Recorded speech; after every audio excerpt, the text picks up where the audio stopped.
Like we may have lost Chris Ochamaringa there. We'll certainly try to get him back later on in the show. In the meantime, let's move on now to South Africa. The country's manufacturing production declined in May for a second month in a row. According to Statistics South Africa, the sector was down 2.6% from April.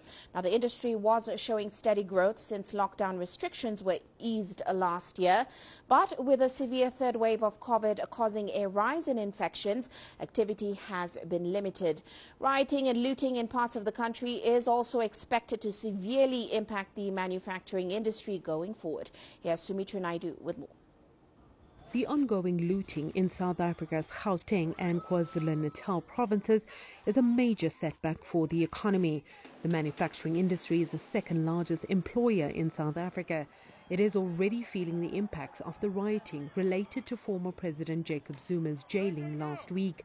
A number of big factories and warehouses have been burnt, machinery and equipment destroyed or stolen. The manufacturing sector, as you rightly note, is a fundamentally important component of our economy. It's really the engine of growth for our economy. It employs a significant amount of people.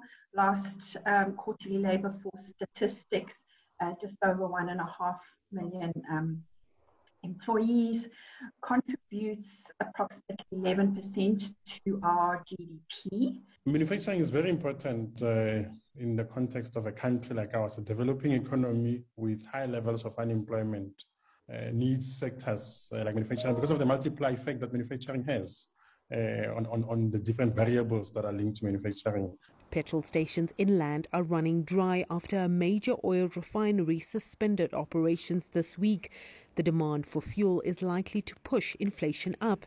Rising input costs are also likely to delay a full recovery in the manufacturing sector. It will massively affect, as I said, supply chains. You have to move the goods to the market, and you also have to move the raw materials to the production base.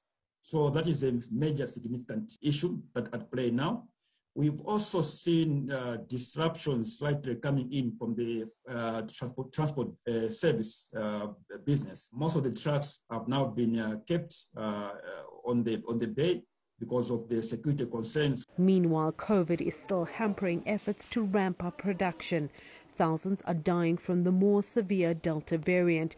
The recent move to tougher lockdown restrictions will reverse some of the gains. If you look at the year-on-year change, manufacturing was up by about 35.3% in May compared to May last year. So on a year-on-year basis, numbers were positive, although the outcome was slightly below our expectations. So we had expected 40% year-on-year, and Bloomberg Consensus had an expectation of 46% year-on-year.